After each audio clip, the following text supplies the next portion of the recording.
welcome. My name is Kelly. I'm Kate. And I'm Laura. And this is Fanimated, an animation fan podcast where we get a chance to geek out about our favorite animated media. And today we're talking about all the stuff we've been watching recently. Kate, Laura, welcome back to the podcast. How are you guys doing? Good. Yeah, we're good. Yeah? Are you guys prepping for the holiday season? Oh, for sure. Yes, we are. We've got all the decor up and we've been wrapping gifts. And I've been making homemade limoncello. I worked on that today, so. Does Ferg dress up as Santa or an elf? He is an elf. There we go. We like to dress him up and set him on furniture as our own little version of Elf on the Shelf. Perfect. Perfect. I love it. It's pretty cute. Absolutely adorable. I will post. He hates it. Of course. But I will post one of Ferg's elf costumes on our Instagram. How about that? Okay, so everyone we'll can see how cute Ferg really is. Yes. He's a I very do have a really important cute picture from last year of me holding him with this little elf hat. Oh, yes. Send it to me. Will do. Well, I am also ready for the holidays. Just ready for a break, really. That's the great part about working in education is that you get to have a break. Laura, do you get a break? No. Oh. I was like, you're in education, kind of. No, when you work in an ancillary service, your breaks are when you have time to plan. So I see. I will be taking a few days off, but we will be working pretty hard during our break to prep for coming back. So yeah. Well, I hope you enjoy your time off that you do get. It will be nice. Like most of our staff is off, so I just get to like chill and work on my own stuff, which is pretty nice. Oh, that's good. That's good. It's kind of a treat. So yeah, definitely. Yeah. So as you prep for the holiday season, what have you been watching recently? Well, speaking of holiday prep, we watched last night for the first time the Lego Star Wars holiday special. Sounds great. It was great. It was very cute. It was super cute. If you like the Lego movies and you like Star Wars, you will like this. Mm-hmm. It was very well made. It was very in keeping with all of the Lego films. If you're a fan of the kind of humor that they have and the, I always think that like a lot of the Lego films are kind of like little love stories to whatever they're parodying. So this is, the people who wrote it really, really love Star Wars, I think. And they love the family aspect of Star Wars. It's definitely very family appropriate. Without giving away too much of the storyline, there's just lots of fun Star Wars content in it. And it's animated really, really well, and it's pretty cute. So we really enjoyed that. Yeah. And I consider myself, I know Laura is a big Star Wars fan. I consider myself kind of a casual fan. I'll watch the movies from time to time, and I enjoy them kind of on a, for what it is. It's Star Wars, and it's fun, and it's this like big, vast kind of fun universe, but I would never consider myself like a diehard fan.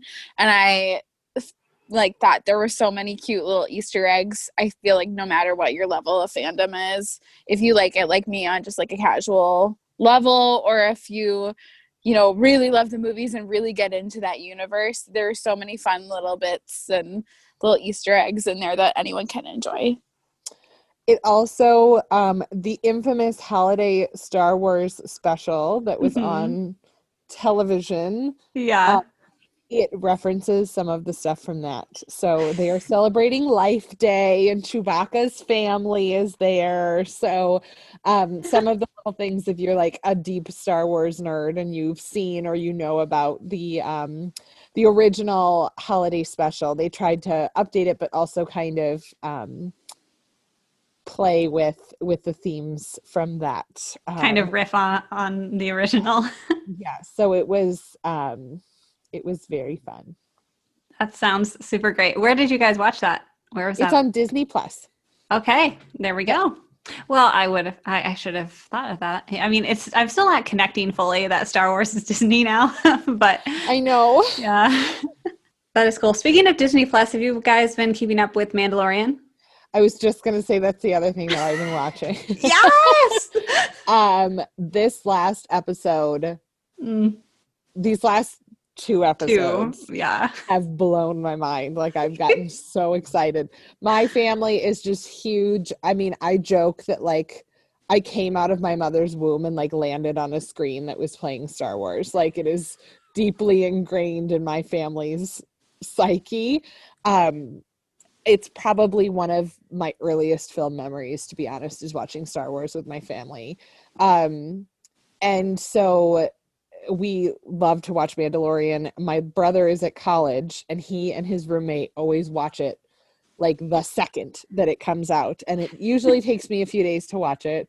But he will finish it, and I just get like all capital letters texts from him that have like 2 words. He'll just be like, "Oh my God," and then like 1 word.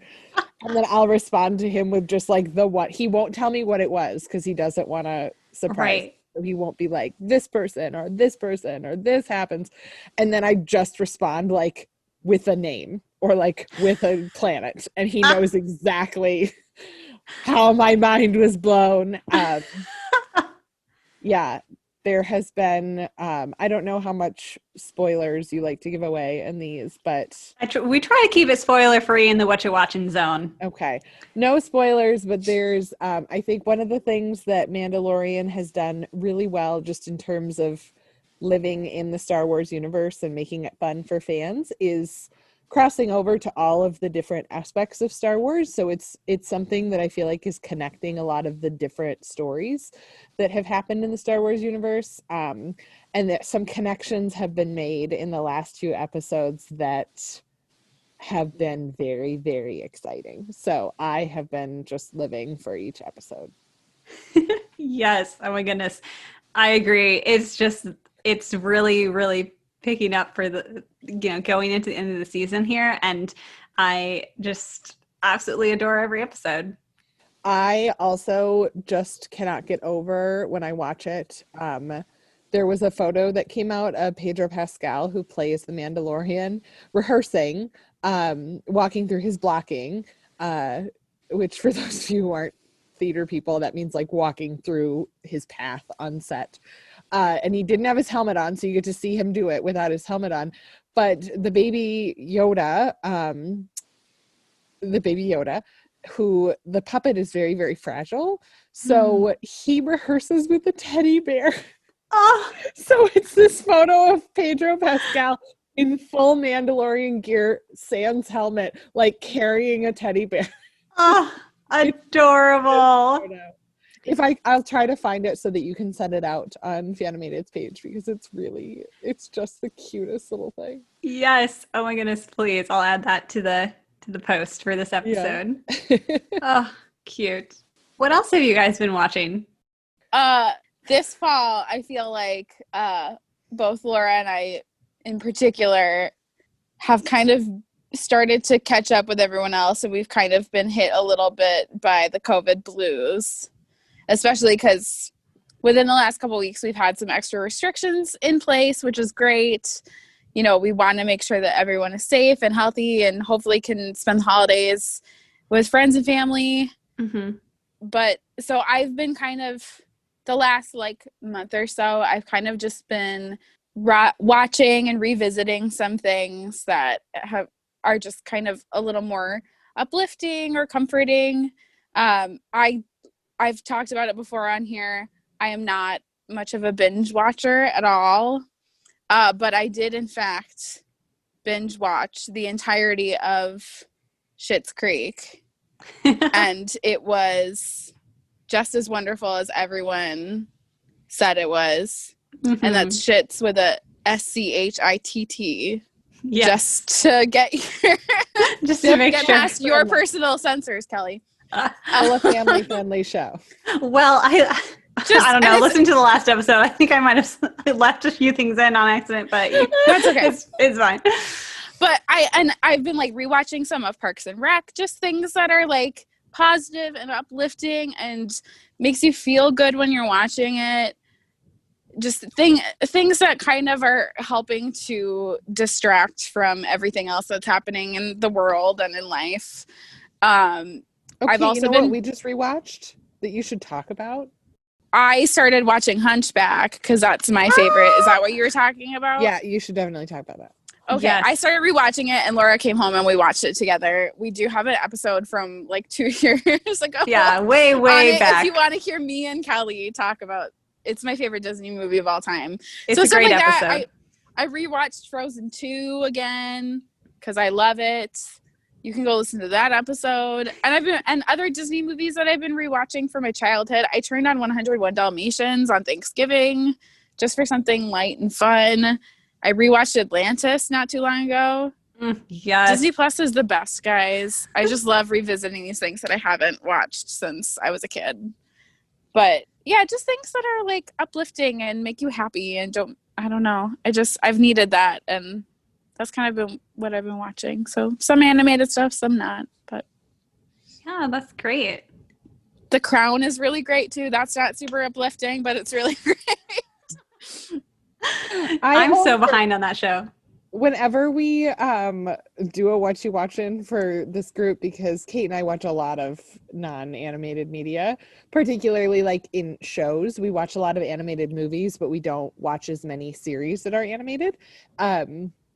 But Kelly, you were the one who planted the idea in my head that basically everything you watch has so much CGI in it that everything is animated. So I'm like, well, technically everything I watch is animated. So technically I am watching animation. Technically you are, yeah. Mandalorian is basically an animated series. Like, let's be real. Visual effects are basically animation. The departments have merged. That's the world we live in, and it's great. Kelly, what have you been watching? Well, speaking of happy and positive things, Attack on Titan season 4 just came out. I don't watch that show. I'm pretty sure that's not happy or uplifting. No, it's not. It's death and destruction everywhere. Woo! Great. Tell us about it, Kelly. Let me grab my Kleenexes. And just... Well, no spoilers here, but I have a whole 2.5 hour episode with Nathan on it. We go through everything. Wow. Attack on Titan is one of my favorite animes right now.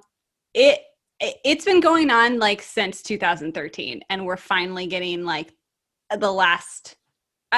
It's kind of the beginning of the end, because this is technically the final season, but the way Attack on Titan does things is they split everything up into 5 parts. So it's probably going to be like this is the first part of the final season, and then there's probably going to be a second part, or I've also heard that there might be an animated movie for the ending section.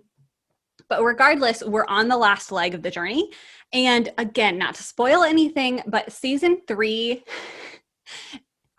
okay, this whole show is just a series of pulling the rug out from under you as a viewer. You think you know something, and then it turns out you know nothing. The end of season 3 was the biggest rug that has ever pulled out from under us, and the entire world has changed. And so now going into season 4, everything is different, and I absolutely love it. I mean, I love the first 3 seasons, of course. And we have a new animation studio for this season. And let me just tell you, their CGI, speaking of CGI, is absolutely fantastic. I live for these fight scenes, and it's great. So if you can stomach it, Attack on Titan is great. I'll have to suggest that to Garrett, and maybe we can try to watch the first 2 episodes together. He has been watching anime nonstop for like the last 3 months probably.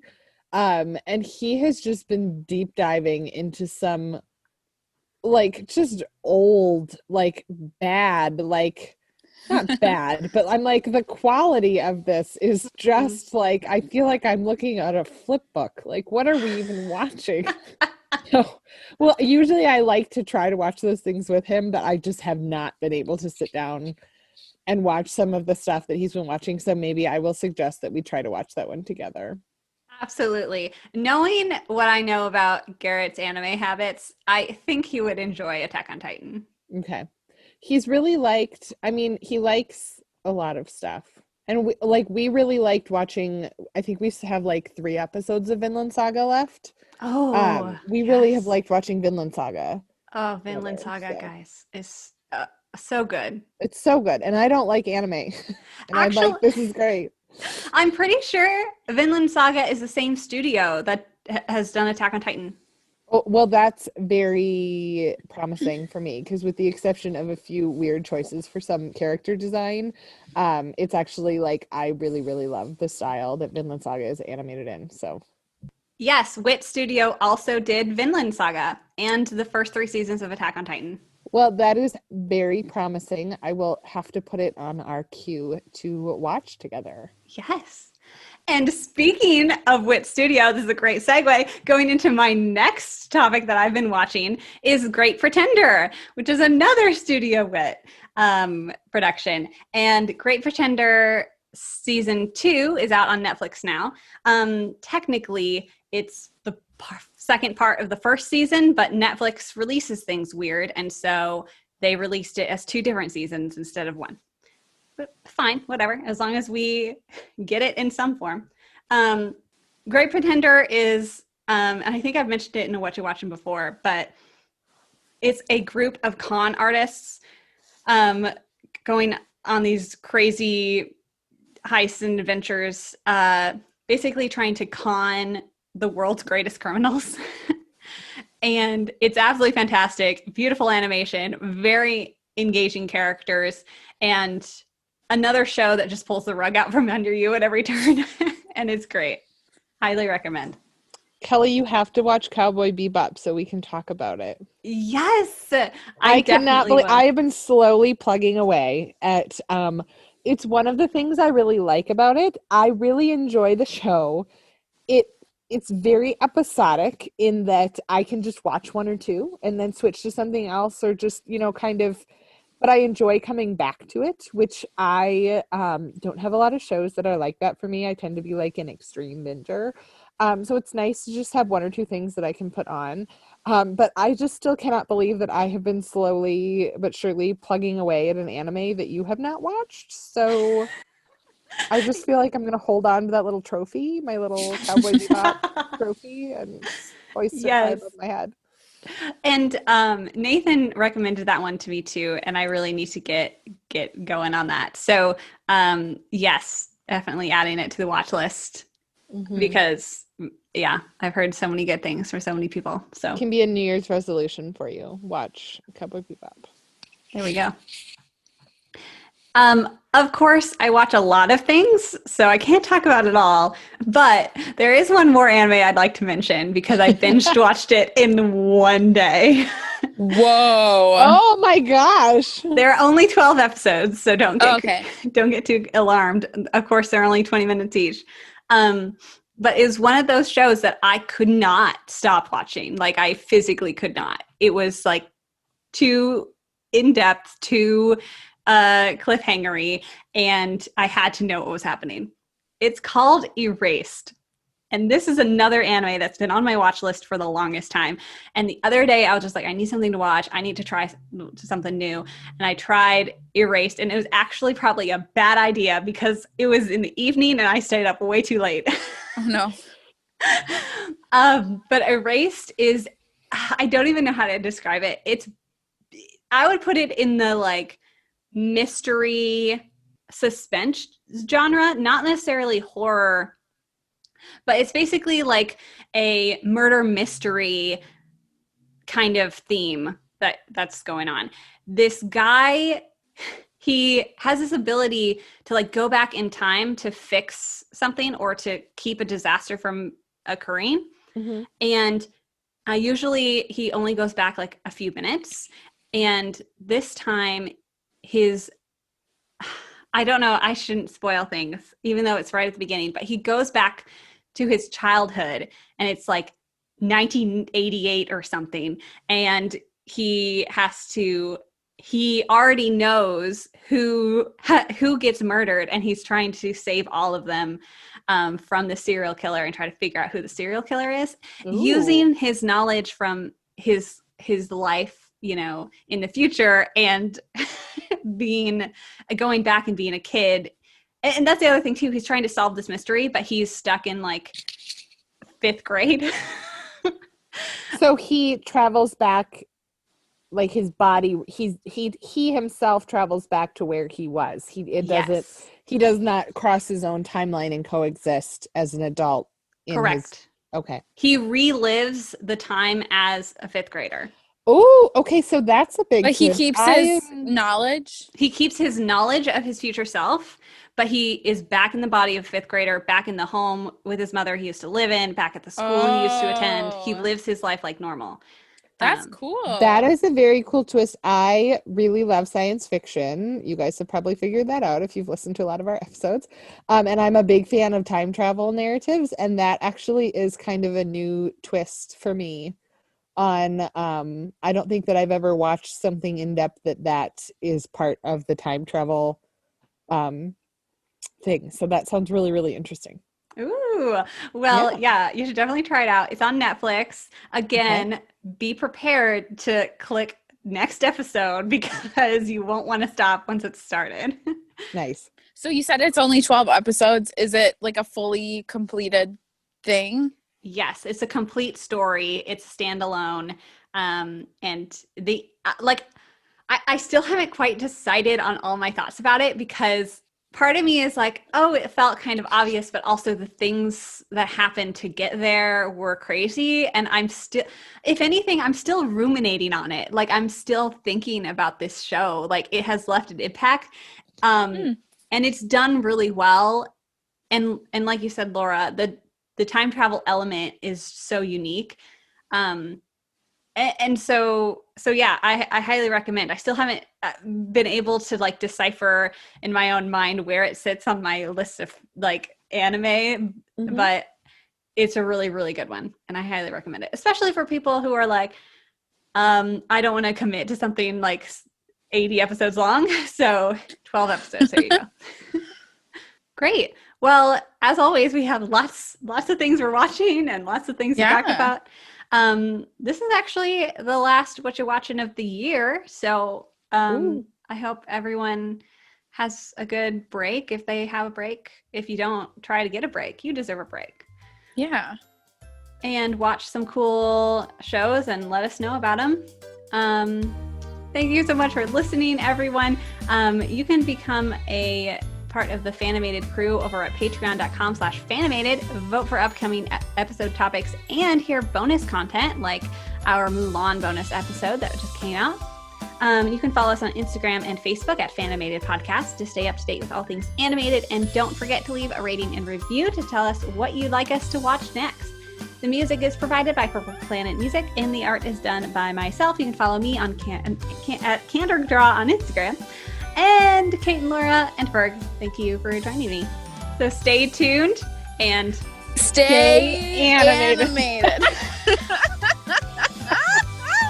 I should do the conducting, and there we go. Good enough. It was great.